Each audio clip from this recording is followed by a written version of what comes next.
सके परदेशी।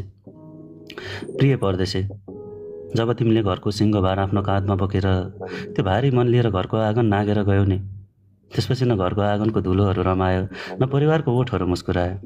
कसरी उड्यौ परदेशी तिमी त्यो भारी हातमा बोकेर त्यति माथि आकाशमा? हेर न, तिमीलाई बिदाई गर्दा खुवाएको त्यो दहीको कचौराले फेरि कहिले दहीको स्वाद नै चाख्न मानेको छैन। मलिन अनुहार, भारी सपना, डराएको तिम्रो पाइला तर घरको अवस्था। आखिर यो सबै मिलेर उडाए है परदेशी तिमीलाई त्यो ठुलो हवाईजहाजमा। तिमीले पसिना बेचेर पठाएको खर्चले घर त चल्छ परदेशी, तर तिमी नहुँदा सिङ्गो घर नै एक्लो भएको छ।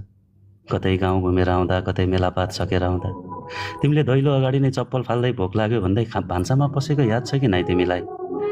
सुन न परदेशी, साँझमा त्यो दैलोले तिम्रो चप्पल नदेखेर प्रश्न गर्यो भने के जवाफ दिउँ त्यसलाई? खाना खाँदा भान्सा कोठाको काठे पिर्काले तिमीलाई खोज्यो भने के भनेर सम्झाउँ त्यसलाई? घर बनाउन घर नै छोड्ने कस्तो साहस थियो परदेशी तिम्रो? परिवार हँसाउन परिवार नै त्याग्ने कस्तो त्याग थियो तिम्रो?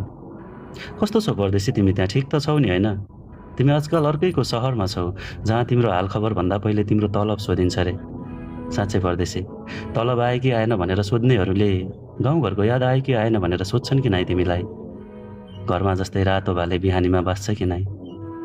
तिमी त बिरामी भइरहन्थ्यौ होइन र परदेशी? आमाले जस्तै नुनपानी र बेसार तताएर दिन्छ कि नै कसैले? तिमी निदाउन नसक्दा टाउको दुखेर बाले जस्तै पानीपट्टि लगाइदिन्छ कि नै कसैले?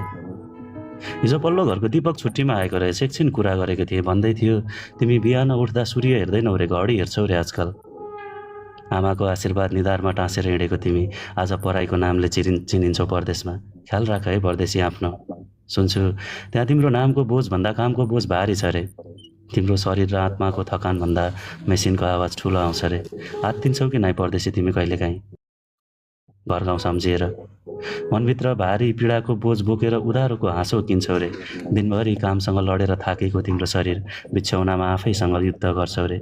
गाउँको चिसो हावा, आमाको न्यानो काख, साथीभाइसँगको रमाइलो अनि तिमी लडेका बेला तिमीलाई उठाउने ती बाकात, यो सबै सम्झनाहरू छातीमा दबाएर त्यो तातो आँसुले भिज्दा पनि चिसो हुन्छौ रे नि तिमी। सुन्छु तिम्रो सिरानी नजिकै गएर बस्दा मात्र पनि सबैको सपना पुरा गर्दा गर्दै मरेका तिम्रा आफ्नै सपनाको मृत्युको गन्ध भेटिन्छ रे।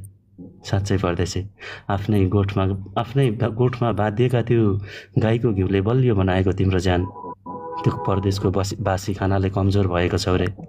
फेरि आत्तिन्छौ भन्ने डरले किन हाम्रो अगाडि बलियो देखाउँछौ आफैलाई? तिमीलाई म थाकेँ भन्ने समय पनि छैन भन्छन् नि, के साँच्चै हो र? याद आउँछ कि नै तिमीलाई परदेशी? याद आउँछ कि नै तिमीलाई परदेशी त्यो घर पछाडिको ठुलो कटरको फेदमा हरियो दुबोमा चिसो बतास खाँदै निदाएको?